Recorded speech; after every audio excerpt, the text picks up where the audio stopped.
오늘 우리는 데살로니가 전서 1장 4절부터 있는 말씀을 가지고 공부를 하겠습니다. 데살로니가 전서 1장 4절 다 같이 읽으십시다. 하나님의 사랑하심을 받은 형제들아 너희를 택하심을 아노라.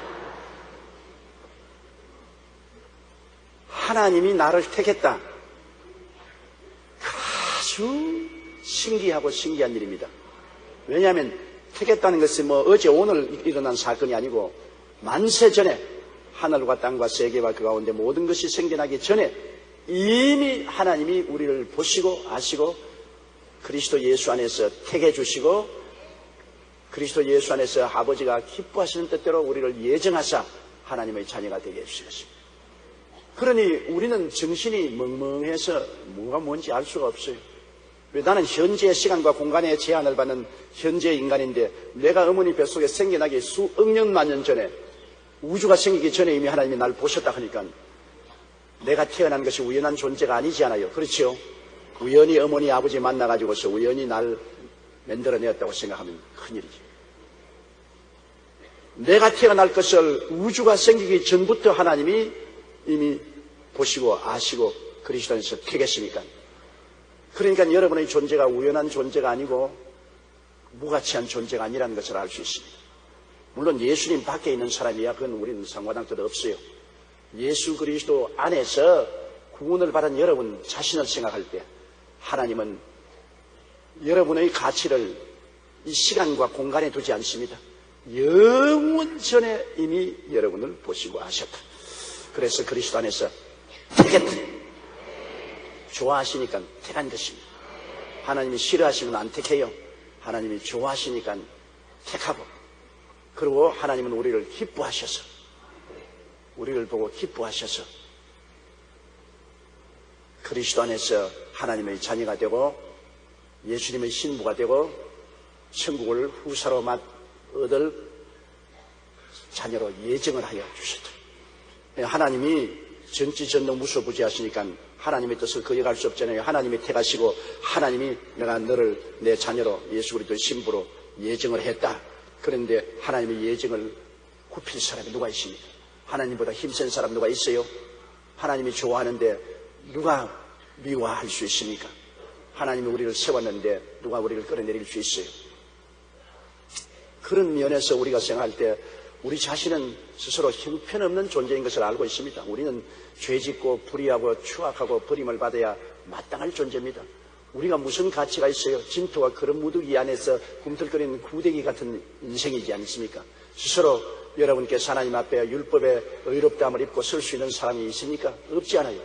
그런데 하나님께서 우리를 택하시고 우리를 예정해 놓으시고 우리를 합법적으로 구원하기 위해서 예수 그리스도를 2000년 전에 보내셔서 십자가에 못 박아 몸짓고 피 흘려 우리의 모든 죄와 불의, 추악, 저주, 절망을 청산하게 하시고 그리스도의 부혈로 말미암아 우리를 구속하셔서 하나님의 택하시고 예정하신 뜻이 이루어지도록 예비하여 주신 것입니다. 하나님의 뜻을 정하시면 그것을 이룰 수 있는 모든 예비는 하나님이 하시는 것입니다.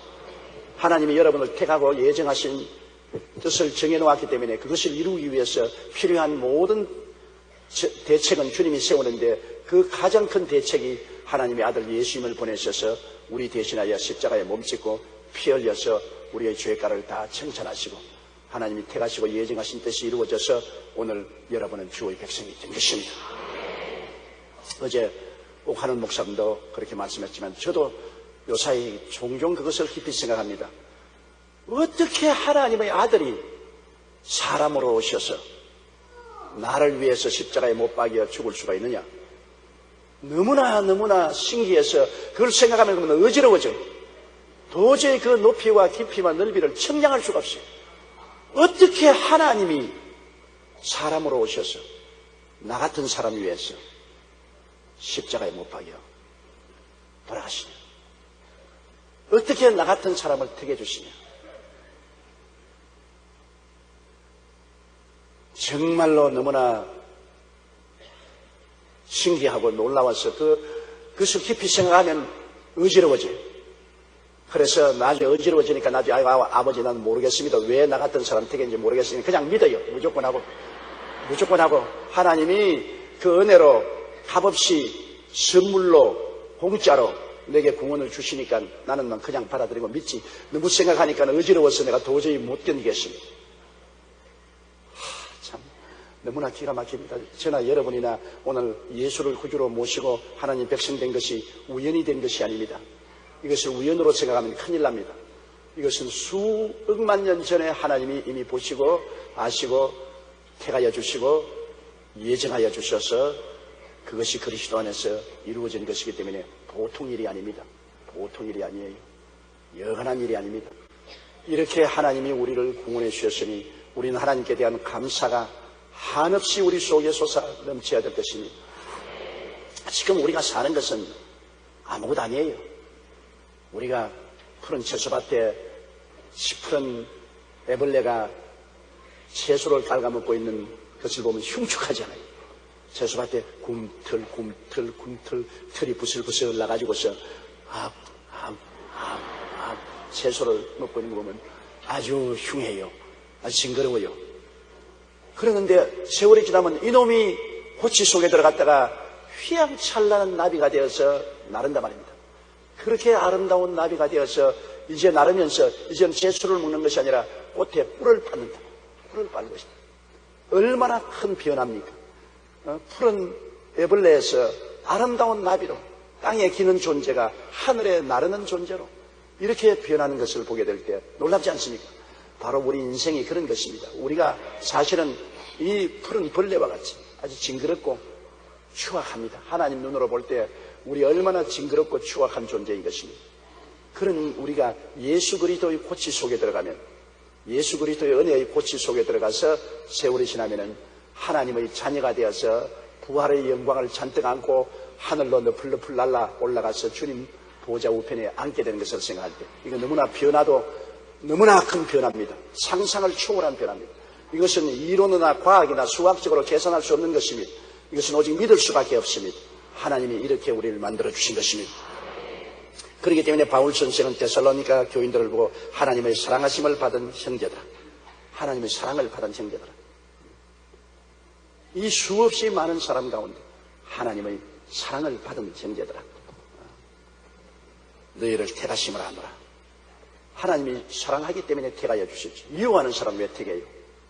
택함을 받았다는 것은 사랑받는 것이고 사랑받기 때문에 또한 택하여 주신 것입니다. 오늘 여러분의 현재 존재가 어떤지 모르겠지만은 여하간 지금 사랑받고 있고 택함을 받은 사람이겠습니다. 따라 말씀하십시오. 나는 하나님께 사랑받고 있습니다. 왜 날 사랑해 주시나? 난 몰라요. 믿기만 해요. 사랑을 받는다는 것은 좋은 일 아닙니까? 그렇지요. 우리가 이 세상에 살면서 미움받는다는 것은 괴로운 것입니다. 그러나 사랑을 받는다는 것은 굉장히 마음에 즐겁고 엔돌핀이 나게 하는 것입니다. 내가 사랑을 해도 내 속에 엔돌핀이 솟아나고 사랑을 받아도 엔돌핀이 솟아납니다. 사랑을 받으면 우리의 마음에 용기가 생길 뿐 아니라 몸에도 굉장히 저항력이 생깁니다. 그래서 감기도 안 들려요. 병도 안 해요. 사랑받는 아내, 사랑받는 남편 건강해요. 싸움하고 서로 미워하면 그 다음 콜록콜록 대번에 감기가 들려요. 왜? 저항력이 떨어지기 때문인 것입니다. 우리가 사랑을 하고 사랑을 받고 살면은 몸에 저항력이 강해져서 병도 안 걸려요. 병도 다 이기는 것입니다. 이 세상에 우리를 병들게 하는 것은 사랑을 받지 못하고 사랑을 하지 못할 때 병이 되는 것입니다. 요사이 청소년 범죄의 대다수의 이유가 사랑을 받지 못한 불행한 가정에서 자라났기 때문에 그 영혼이 병들었습니다. 청소년의 난동은 그 영혼이 병들었기 때문에 병적인 발작으로 나오는 것입니다. 그 치료는 감옥 속에 아무리 집어넣어도 소용이 없어요. 그 치료하는 것은 사랑을 베푸는 도리밖에 없습니다. 지금 김사만 목사님이 주절하고 우리 교회가 주로 짐을 짊어지고 우리가 기독교 교도소를 지금 만들고 있습니다. 예수 믿는 사람, 예수 믿는 가정에 남편이나 아내나 어머니나 딸이나 죄를 지으면 일반 죄수들하고 섞어놓지 말고 예수 믿는 사람 다른 교도소, 교회가 운영하는 교도소에 넣어서 사랑을 베풀죠. 그래서 그 교도소를 지금 딸 구입하고 이제 맹년부터 교도소를 건설하려고 하는데요. 주로 돈은 우리 교회하고 명성교회 김성환 목사님 교회하고 돈을 내서 이 교도소를 짓습니다. 엄청난 돈이 들어가요. 액수는 말 안 하겠어요. 크면 억장이 무너지기 때문에 말을 안 해요. 그러나 우리 사회가 필요한 것입니다. 이 사람들이 교도소에 들어갔다가는 또 나와서 또 교도소에 들어가고 나왔다가는 또 들어가는 것은 마음에 병이 들어있는 사람을 병을 고쳐주지 않고 몸을 가두어 넣었다가 풀어놓으면 또 병증상이 나타나고 또 병증상이 나타나는 것입니다. 교도소에 들어간 김에 마음의 병을 고쳐주는 것은 예수 그리스도의 사랑밖에 없습니다. 그리스도의 사랑 이외에는 우리 마음의 병을 고쳐줄 도리가 없어요. 하나님의 그 무조건한 사랑이 그리스도 안에 나타나는데 십자가에 못 박인 예수를 만남으로 말미암아 변화돼요. 여러분, 나 같은 죄인 살리신 그 은혜 놀라와 이 찬송을 지은 존 뉴턴 같은 사람 보십시오. 존 뉴턴 같은 사람은 굉장한 범죄인이었습니다. 그는 아프리카 노예들을 잡아서 팔아먹는 노예 상인이었습니다. 그 불쌍한 아프리카 사람들을 총칼로 잡아가지고서 끌고 화물칸에 실어가지고서 구라파로 데리고 옵니다. 오는 동안에 화물칸에서 고통을 당하고 병들고 죽으면은 바다에 그냥 던져놓으면 상어떼들이 와서 그 시체를 먹습니다. 나중에는 자기가 흥이 나면은 죽은 시체만 던지는 게 아니라 산 흑인 노예도 던지면 산채로 물에 떨어져서 상어가 그를 물으면 발을 바둥치는 거 보고 그는 들고서 웃었습니다. 흉악한 지옥의 사탄과 같은 사람입니다. 그런데 그가 한 노예 상인의 배에 큰 풍파가 일어나죠. 배가 파선 직전에 도달했습니다. 구출할 가망이 없습니다. 그때 그 고난 중에 그가 우리 어머니가 섬기는 하나님이여 나를 구원해 주시옵소서. 어머니가 주님을 늘 믿고 찬송드리고 기도하는 모습을 보았더니 반역을 해도 머릿속에 남아있고 우리 어머니가 섬기는 하나님이여 나를 살려주시면 남은 여생은 내가 주를 위해서 살겠습니다. 그가 하나님 앞에 서약을 했습니다. 하나님이 그 기도를 들으시고 풍랑에서 팥을 면티해 주기 때문에 그 배가 불란서 해안에 도착했습니다. 그는 그 길로 맨발 벗고 전도자가 되었습니다.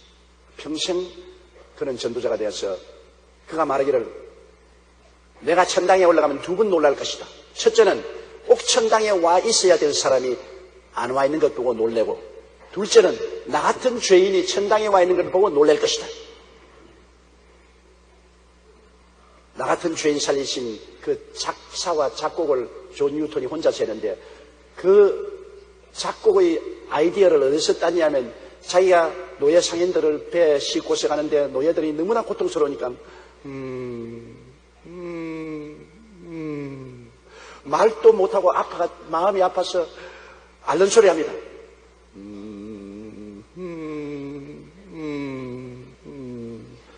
그의 기억이 나서 그래서 그가 지은 찬송가에 노예의 신음소리를 곡조로 넣은 것입니다.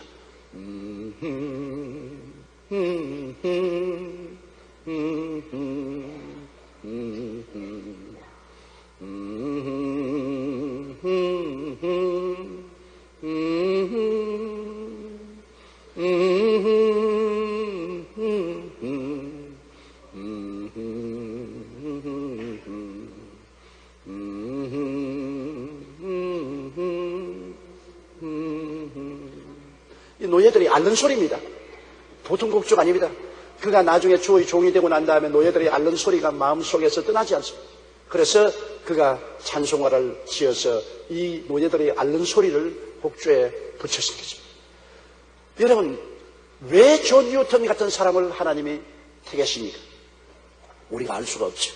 아무리 생각해도 그 흉악한 죄인을 어떻게 택합니까? 그러나 하나님은 절대 주권자로 하나님이 원하시는 대로 하시는 것입니다.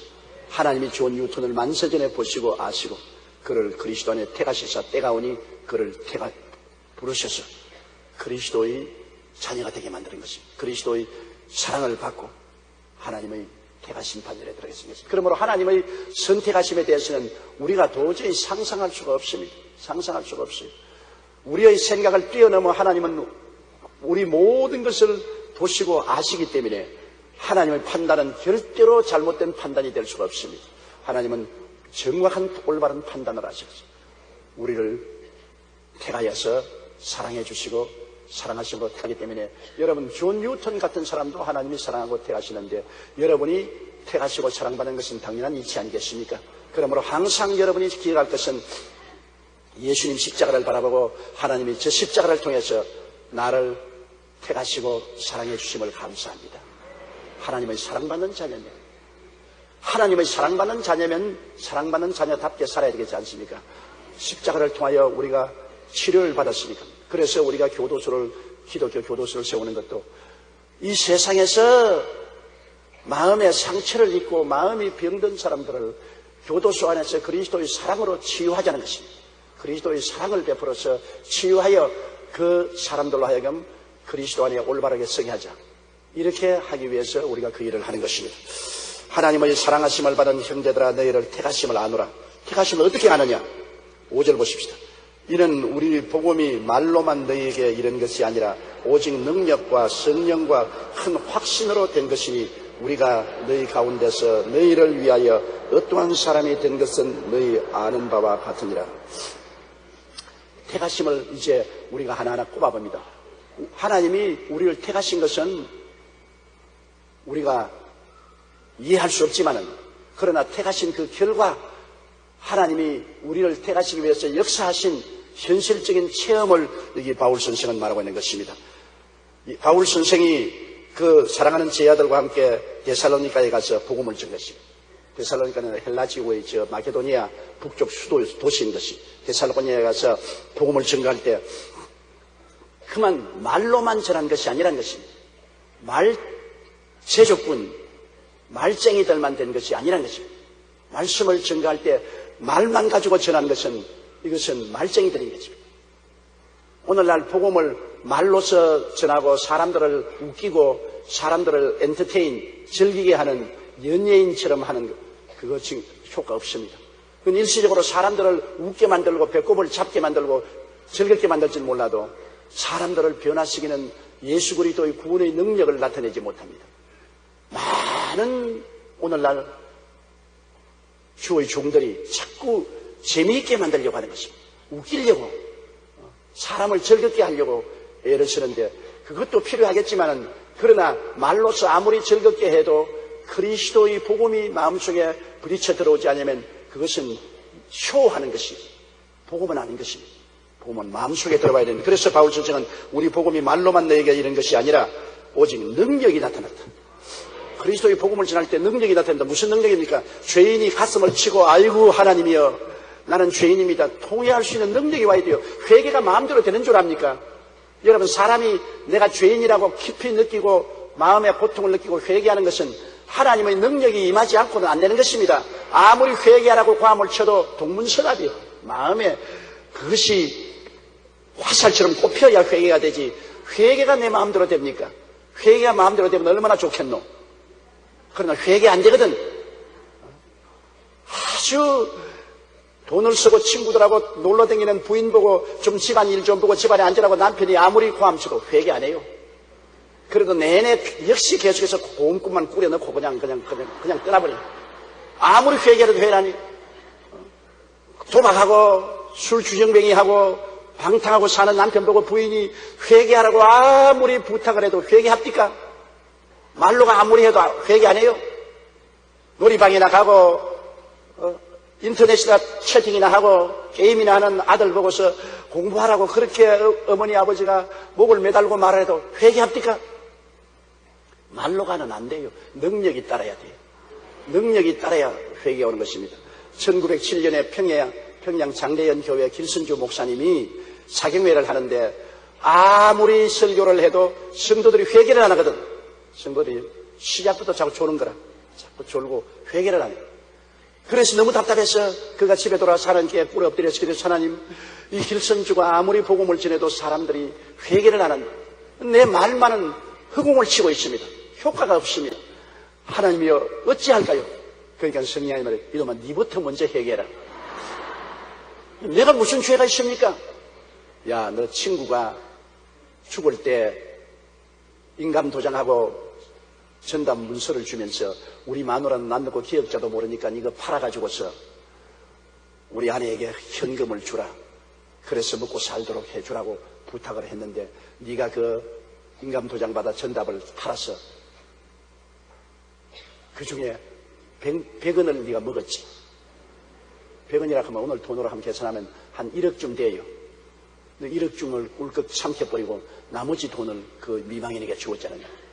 그걸 아무도 모른다고 네가 숨겨놓고 네가 이제 목사가 돼가지고서 아무리 외친들 그것이 허공을 치지 그게 하나님 성령의 역사할까 보냐. 어이구 하나님 맞았어요. 내가 그때 돈 100원 먹었어요. 그 과거에게 깜짝같이 숨기고 내가 먹었어요. 회개해라.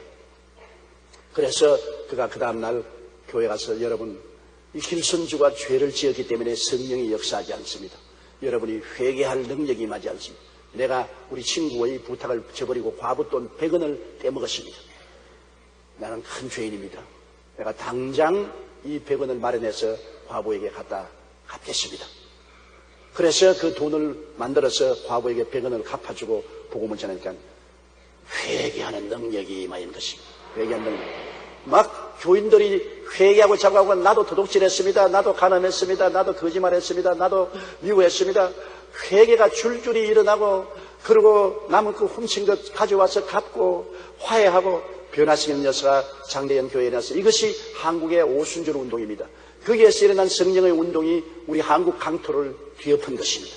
한국의 그리스도의 복음의 성령 역사는 1907년 장대현 교회에서 일어났는데 그때 회개 운동을 일어났는데 회개가 성령의 능력으로 말미암아 회개 운동이 되는 것입니다. 그 회개는 하나님의 능력이 와야 회개하지 하나님 능력이 오지 않으면 회개가 안 돼요. 아무리 회개하려고 고함을 치도 목만 쉬지 눈이 말똥말똥해서 주야 용서하여 주시옵소서 회개합니다. 그래도 뭐 하나도 회개도 안 해요. 하나도 달라지지도 않아요. 회개는 근본적으로 뒤엎어지는 것입니다. 닦아는 거 한 가지입니다. 가시능쿨이 우거진 밭을 생기로 그냥 갈아엎는 것이 회개입니다. 그런데 그 갈아엎는 역사는 내 인간의 결심과 능력으로 되지 않아요. 하나님의 능력이 나타나야 되는 것입니다. 그래서 바울이 데살로니가에 복음을 증거할 때 말씀만 가지고 맹숭맹숭했지 아니라 말씀을 전할 때 그 듣는 사람들이 뒤엎어졌어요. 바울 선생이 데살로니가에 가서 유대인의 회당에 들어가서 3주간 연속으로 설교를 했습니다. 그러니까 유대인들이 이 설교를 듣고 막 회개를 하고 뒤엎어지니까 반대파들이 나서 바울을 죽이려고 하며 바울이 베레아로 야간 도주를 했습니다. 그리고 바울을 집에 묵게 한 야손이라는 그 집안 식구들이 끌려가서 물매를 맞고 그리고 돌을 주고서 해방이 되었습니다. 이런 큰 변화의 역사가 일어난 것은 바울이 복음을 전할 때 말로만 가지 않고 큰 능력이 나타난 것이 바로 하나님이 그 데살로니가의 신자들을 택했다는 이유가 되는 것입니다. 막 거꾸러졌으니까. 하나님이 안 택하고야 그렇게 거꾸러지는 회개가 일어날 수가 없는 것입니다. 사람을 마음을 갈아엎어 누이는 이런 역사는 하나님이 만세대 택하시고 예정하셔 그것을 이루기 위해서 하나님이 성령으로 갈아엎는 것입니다. 마음을 갈아엎는 것입니다. 그래서 마음의 변화를 가져오는 것입니다. 그래서 택함을 받은 증거가 거기에 있다. 그 다음 성령의 능력이 나타난다. 능력이 나타나는 것은 그 회개의 능력만 아닌 것입니다. 회개하고 그 다음에는 병이 낫고 귀신이 쫓겨나가고 하늘나라의 은혜가 임하는 것. 우리의 예배에는 하나님 능력이 나타나서 회개하고 귀신 쫓겨나가고 병이 낫는 이러한 역사가 일어나야 되는 것입니다. 하나님의 택하신 사람이 모인 곳에는 이런 역사가 늘 일어나는 것입니다. 늘 일어나요. 그리고 성령의 역사가 일어난다. 사람들이 성령의 감동을 받아서 하나님을 예배하고 찬송하고 예수님을 사랑하게 되고 성령 충만하여 방언을 말하고 믿음, 소망, 사랑이 넘쳐나고 방언과 방언 통역 예언도 나오고 하나님의 계시의 말씀, 지혜의 말씀, 영분별의 은사로 나타나고 기적과 병 고치는 은사와 그리고 능력의 은사로 나타나고 여러 가지 성령의 역사가 나타나는 것입니다. 하나님이 택한 백성 가운데 와 계시기 때문에 이러한 역사가 일어나는 것입니다. 성령의 역사가 일어나고 큰 확신으로 된. 이러니까 사람들마다 믿음이 머릿속에 있는 믿음이 아니라 마음속에 들어온 확신입니다. 머릿속에서 이론적으로 아는 믿음하고 마음속에 큰 하나님의 능력으로 혁신이 다가오고 성령을 체험해서 마음속으로 믿는 믿음하고 틀리는 것입니다. 오늘날 많은 학생들이 미션 스쿨에 가서 4년 동안 공부합니다. 뭐 연세대학도 그렇고 이화여대도 그렇고 중앙대학도 그렇고 우리 한서대학도 그렇고 미션 스쿨 아닙니까? 가서 차풀에 가서 설교도 듣고 그 다음에는 또 교양 과목으로 성경 공부도 하고 합니다. 그러나 하나님의 성령의 역사로 말미암아 마음에 큰 능력으로 마음이 갈아엎고 그리스도를 만나게 되고 성령 체험하고 능력을 받아서 확신을 얻는 학생들이 별로 많지 않냐고 머리로서 다 알아요. 그래서 제가 요사이 많은 고급사회 인텔렉추얼한 사람들에게 전도하면 그들이 말해 나는 연세대 나왔습니다. 나는 이화여대 나왔습니다. 나는 중앙대학 나왔습니다. 그러면서는 말이에요. 우리는 학교에서 다 배워서 다 알아요. 목사님 말씀하는 거 다 알아요. 성경 다 알아요. 아는 것하고 믿는 것하고 틀리는 것입니다. 아무리 알아봤자 안 믿으면 소용이 없어요. 아는 것 가지고서 여러분 절대 천당 못 가는 것입니다. 아는 것이 오히려 화가 되는 것입니다. 난 안다고 생각하고 그거 다 다 우리가 학교에서 듣고 아는 것이라고 합니다. 아는 것이 아니라 마음속에 하나님이 택한 사람은 아는 것이 아니라 능력이 나타나서 마음을 변화시키고 뒤엎어 회개하게 하고 성령의 은혜를 받아 예수님을 분명히 바라보고 깨닫게 되고 감사하게 되고 믿고 감동하고 마음에 흔들리지 않은 확신이 들어오는 것입니다. 하나님은 계시고 하나님 아들 예수님이 나의 구주가 되신 것을 확실히 믿는 것입니다. 그건 머리로서 믿는 것이 아니라 마음속에서 영으로 믿는 것입니다. 우리가 영으로 믿는 것은 이 마음속에서 믿는 것이고 생각으로 지식으로 믿는 것은 머릿속에 있는 것으로 머릿속에 있는 지식은 우리를 변화시키지 못합니다. 지식은 우리를 교만하게 만듭니다. 안다고도 교만하게 만듭니다. 그러나 마음에 들어온 확신은 우리 하나님 앞에 기뻐하고 즐거워하고 감사하고 찬양하게 만드는 것입니다. 예수님이 구주이신 것을 압니까? 믿습니까? 믿으시면 아멘 하십시다. 그러면 여러분의 마음속에 하나님의 능력이 임하신 것입니다. 성령의 감동을 받은 것입니다. 확신을 가진 것입니다. 물론 말할 필요 없이 이 추운 겨울날 수요일날 이렇게 교회에 나오는 것은 확신이 있어서 나왔지 확신 없으면 따뜻한 아랫목에 있지 뭐 이제 올 수가 없지요. 그러므로 하나님이 택한 사람은 이와 같이 마음에 능력을 체험한 사람, 성령을 체험한 사람, 그리고 확신을 가진 사람인 것입니다. 그러면 이 택한 것이 확실한 것입니다. 그냥 머릿속에 지식적으로만 알고 형식적으로 왔다 갔다 하는 것은 여러분 아직 택하심을 받지 못한 사람인 것입니다. 우리는 우리 스스로의 마음을 늘 살펴보고 내가 정말 하나님 능력으로 회개하고 예수님을 구주로 확실히 모셔드리고 성령의 체험으로 감동을 받고 혹은 성령 세례도 받고 그리고 마음속에 흔들리지 않게 예수 그리스도가 나의 구주된 것을 믿느냐 안 믿느냐를 늘 살펴봐야 되는 것입니다. 이게 있을 때 여러분 확신을 가질 때 여러분 택함받은 것이 틀림이 없는 것입니다.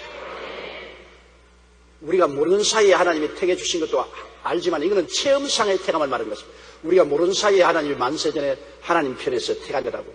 이건 우리 편에서 하나님의 택한 것을 느끼는 것을 말하는 것입니다. 체험하는 것을 하나님의 택함을 받았기 때문에 내가 하나님 능력이 임하여서 내가 회개하고 예수님을 믿게 되고 하나님을 날 택했기 때문에 성령이 오시고 성령 체험을 하게 되고 마음에 확신을 얻게 된 것은 하나님의 택하신 손길이 우리 편에서 체험하는 것을 말하는 것입니다. 우리 편에서 체험하는 것. 그러니 우리가 이것을 체험하고 나면은 마음이 얼마나 든든하고 평안하고 하나님이 나의 아버지요 나를 택해 주신 분이기 때문에 나는 두려움이 없이 하나님을 의지하고 살아갈 수 있는 그러한 신념이 생겨나는 것입니다. 우리가 너희 가운데서 너희를 위하여 어떤 사람이 된 것은 너희가 아는 바와 같으니라.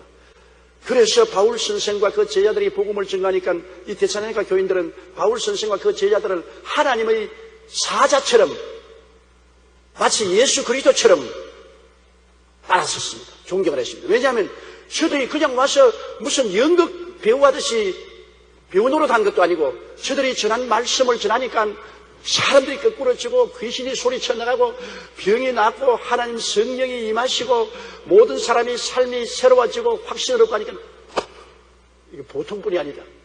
저분들은 하나님의 사자다. 하나님의 천사와 같다.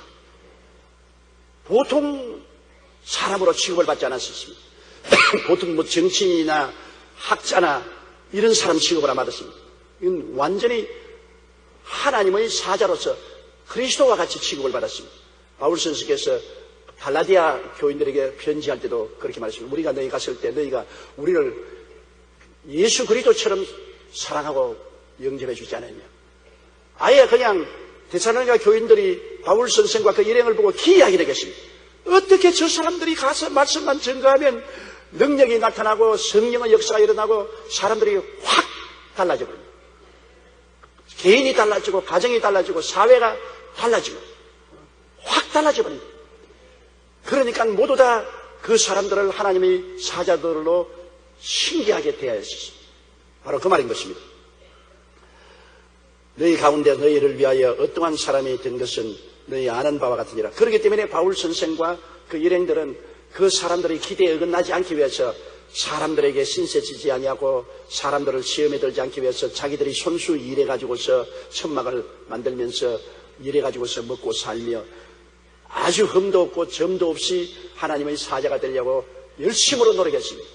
다른 사람들은 여러분 와서 강연을 한다든지 연설을 하는 것은 사람들의 사례금을 얼마나 받으려고 하는 그러한 생각이 많은데 바울 선생과 그 일행들은 그런 것이 아닙니다. 사례금에 관계없습니다. 그들이 아무 선물 받으려고 생각하지 않았습니다. 순수하게 하늘나라를 위해서 희생적으로 복음을 전가하는 그런 삶을 살았던 것입니다. 6절에요. 또 너희는 많은 환난 가운데서 성령의 기쁨으로 도를 받아 우리와 주를 본받는 자가 되었으니. 또 많은 환난, 데살로니가에 바울 선생이 복음을 전가하자 어마어마한 환난이 왔지 않습니까? 3주간 유대인의 회당에서 복음을 전가하니까 능력이 나타나고 성령이 역사하고 큰 변화가 일어나니까 이방인 신을 섬기던 데살로니가 사람들이 예수 믿는 사람을 핍박했습니다. 유대인들도 예수 믿는 사람을 핍박하고 이방인들도 예수 믿는 사람을 핍박해서 예수 믿는 사람을 잡아 가두고 때리고 혹은 직장에서 쫓겨나가고 엄청난 핍박을 받았습니다. 요사이 우리 예수 믿는 것은 너무너무 호강을 하고 예수를 믿어요. 정말로 호강을 하고 예수를 믿어요. 어제 오가는 목사님이 말씀할 때 안희숙 여사의 감옥 생활을 이야기했지 않습니까? 6년 동안 일본 신에게 숭배하지 않고 예수 그리스도만 전도하다가 서울 스레문 형무소로부터 평양에까지 형무소에서 6년 동안 고생을 했는데 그 안희숙 여사가 나중에는 너무나 영양실조에 걸리고 어려웠기 때문에 밥을 먹으려면 이빨이 줄줄 흘러버려요. 영양실조가 돼서 이빨이 그냥 줄줄 흘러버려요. 그리고 머리칼이 다 빠지고 나중에는 비타민 부족으로 눈이 안 보이기 시작해요. 그러니 머리칼 다 빠지지요. 이빨 다 흘러버리지요. 눈이 안 보여서 글도 읽을 수 없지요. 온몸은 만신창이가 됐어요. 그래도 그는 예수 그리스도를 사랑하는 그 마음이 흔들리지 않았었습니다. 그는 예수 그리스도는 구주된다는 것을 굳세게 일본 관원들에게 증거했었습니다. 여러분 예수를 믿어도 그런 고통을 하고 믿으면 얼마나 괴롭겠습니까? 우리 편안하게 믿으니까 정말 팔자가 늘어진 거지요. 하나님 감사하지요. 나는 겁이 나요. 그런 고통을 어떻게 견디겠습니까? 하나님의 능력과 권세 아니고는 그런 고통을 이길 수가 없어요. 안희숙 씨가 그 고통을 당하면서 내일 일을 그는 예측할 수, 오늘 어떤 일이 일어날지 알 수, 하루하루 살아. 내일 일은 날 못 나요. 하루하루 살아요. 하루하루 산다. 또 한번 불러볼까요? 내일 일은 난 몰라요. 하루하루 살아요. 불행이나 요행함도 내 뜻대로 못해요. 험한 이 길 가도 끝은 없고 보내요. 주님 예수 발레미사 내 손 잡아주소서. 내일은 난 몰라요. 장래일도 몰라요.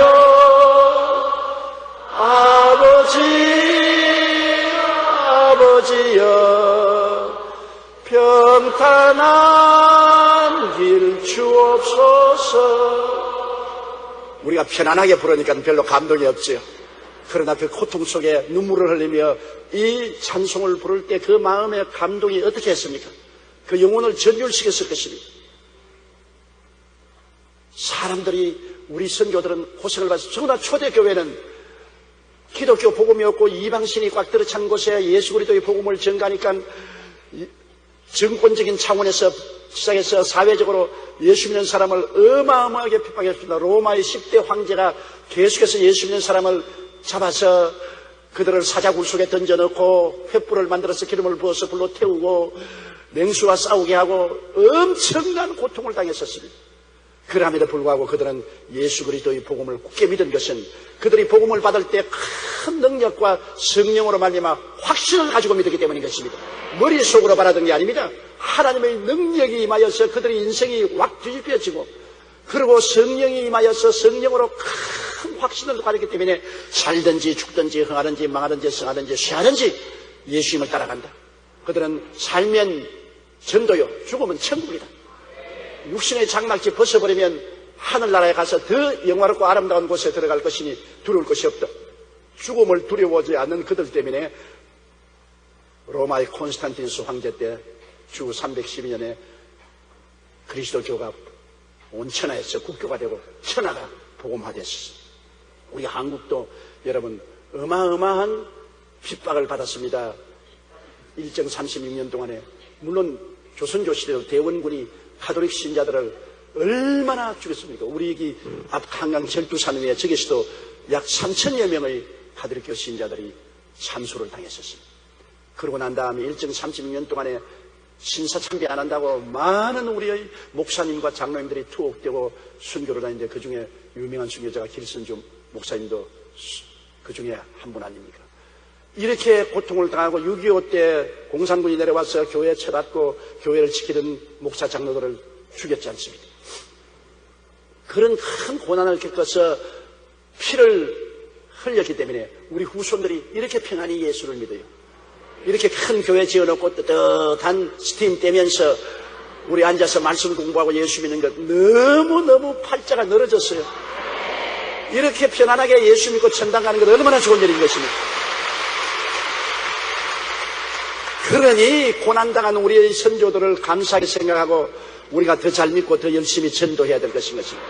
우리 한국을 국민 30%만 예수 믿게 하지 말고 50% 이상 예수 믿도록 우리는 열심히 전도를 해야 될 것입니다.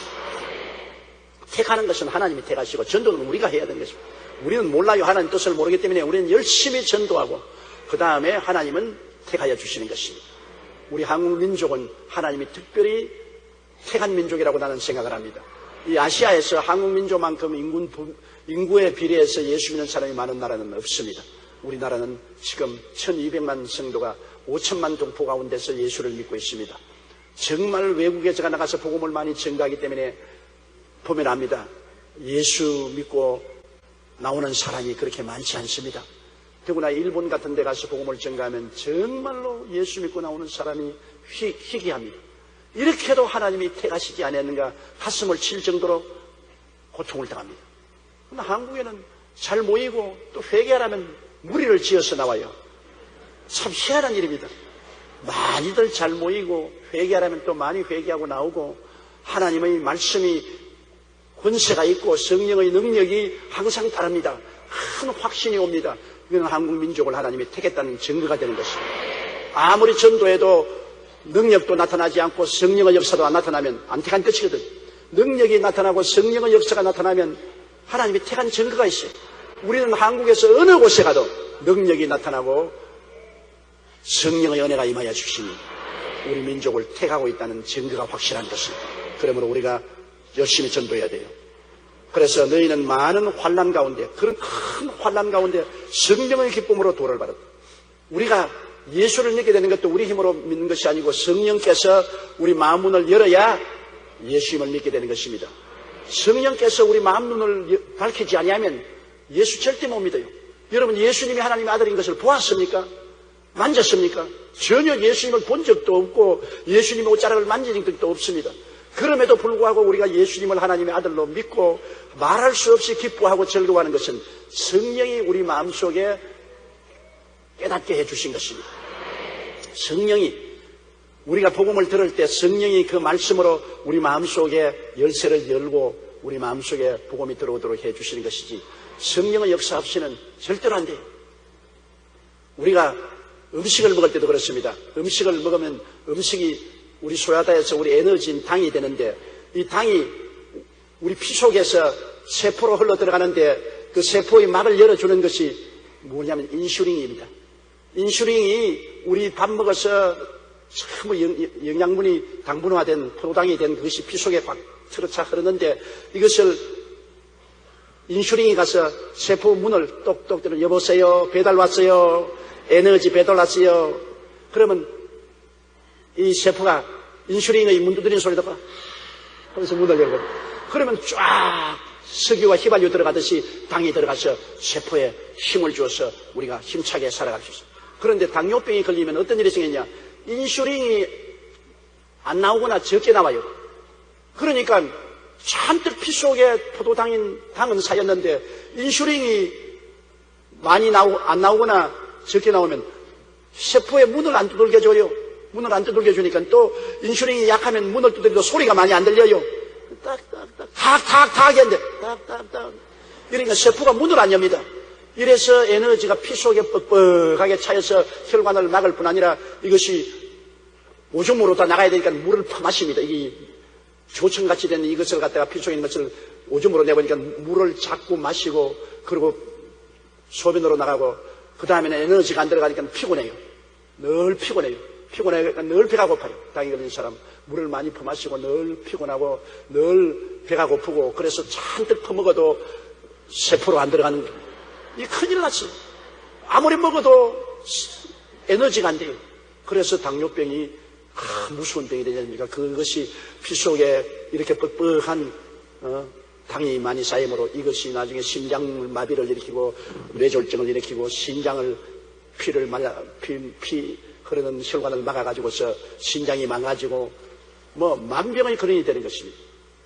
인슐린이 굉장히 중요하죠. 요사이는 과학이 발달되어서 몸에서 인슐린이 안 나온 사람은 인슐린을 주사를 놔요. 주사를 놓으면 주사가 몸에서 나오는 인슐린 대신 들어가서, 직접 나오면 더 좋겠지만 안 나오니까 대신 들어가서 똑똑똑 문을 두들겨줘요. 도우미가 되는 것입니다. 요사이는 인슐린 도우미를 주사로 놔주는 것이기 때문에, 옛날에는 당 걸리면 죽었어요. 그러나 요사이는 인슐린 도우미가 있기 때문에 죽지는 않고 잘 관리하면 여생을 살 수가 있는 것입니다. 그와 같이 인슐린이 있어야 몸속에 들어오는 당분이 세포 속에 들어가는 것처럼 성령이 있어야 하나님의 복음이 우리 심령 속에 들어가는 것입니다. 성령이 와서 우리 심령의 문을 똑똑똑 두드려야 마문이 활짝 열리죠. 아무리 지식을 가지고 아무리 학박사가 되어서 연구해도 우리 심령의 문은 딱 떨어져. 난 몰라. 아무리 문을 두드리고 나는 너를 몰라. 싫어. 그럼 별 도리가 없지요. 그러나 성령이 와서 문을 똑똑 두드리면 성령이 두드리면 마문을 활짝 열고, 성령이 누구를 모시고 오느냐? 부활하신 예수님을 모시고 들어오는 것입니다. 성령은 그냥 오는 거 아니에요. 성령은 항상 예수님 모시고 들어오는 것입니다. 그렇기 때문에 하나님의 성령이 들어오시면 성령이 부활하신 예수님을 모시고 들어오니, 예수님이 사망 권sek이고 부활하시니 얼마나 기쁩니까? 여러분, 우리 기독교 복음은 이 부활하신 예수님을 늘 예배하고 찬양하고 기뻐하는 것입니다. 우리는 십자가에 매달려서 우리를 죄와 세상과 마귀와 질병과 저주와 죽음에서 청산하시고 이제 부활하셔서 우리 속에 함께 계시는 예수님을 모시고 사는 것입니다. 그렇기 때문에 우리의 기도와 예배는 항상 십자가에서 시작해서 부활한 예수님으로 할렐루야라는 것입니다. 십자가 밑에서는 주께서 나를 대신해서 죄를 갚아주시고 세속과 마귀를 멸하여서 거룩하게 해주시고 병을 고쳐주시고 저주를 제하여 주시고 사망과 엄부를 철폐해 주신 십자가 예수님 그 보혈의 능력을 감사합니다. 그 다음에는 우리는 무덤을 통해서 사흘 만에 부활해서 부활이요 생명으로 우리 속에 와 계신 예수님을 예배하고 찬미하는 것입니다. 기뻐하고 즐거워하고 참여하는 것입니다. 기독교의 복음은 다른 어떤 종교와 너무나 특이하게 다릅니다. 우리의 신앙은 십자가에서 시작해서 예수님이 부활로 완성되는 것입니다. 십자가에서 대속에서 부활로서 완성되어 그리스도와 함께 한없이 기뻐하는 것입니다. 부활의 예수님이 성령으로 들어와 계시니 이제는 모든 것이 살아납니다. 믿음, 소망, 사랑도 살아나고 의, 평강, 희락도 살아나고 모든 것이 마음속에 살아나는 것이 봄입니다. 봄. 겨울이 지나가고 봄이 다가오는 것입니다. 그러므로 성령이 오시면 우리가 기쁨의 신앙을 가지는 것입니다. 기독교 신앙에서 기쁨을 잃어버리면 아직까지도 무덤 속에 들어있습니다. 기독교 신앙이란 부활한 예수님을 모시고 마음에 기뻐야 돼요. 어찌하든지 어떻게 하든지 부활하신 예수님이 성령으로 들어오시기 때문에 마음에 기뻐야 되겠습니다. 그러므로 성경에는 기뻐하라. 내가 다시 말하느니 기뻐하라고 그랬습니다. 마음의 기쁨은 양약이라도 마음의 슬픔은 뼈로 마르게 한.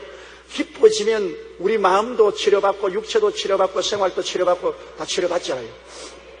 우리가 기뻐하는 것 정말 우리 생활에 좋은 양약이 되는 것입니다. 슬퍼하고 우울하면 안 돼요. 그러므로 예수 그리스도 안에 들어와서 성령이 역사하면 성령의 충만한 증거로서 기쁨이 다가오는 것입니다. 성령의 기쁨. 여기도 데살로니가 교인들이 큰 시험과 환난에 빠져서 고통을 당하고 혹은 잡혀 죽기도 하고 감옥에 들어가고 직장도 잃고 해도 성령의 기쁨으로 도를 받았습니다. 성령이 부활하신 예수님을 모셔드림으로 마음이 기뻐져요. 마음이 즐거워져요. 할렐루야. 기뻐요 안 기뻐요? 좋아요. 기뻐야 돼요. 기뻐야 돼요. 할렐루야.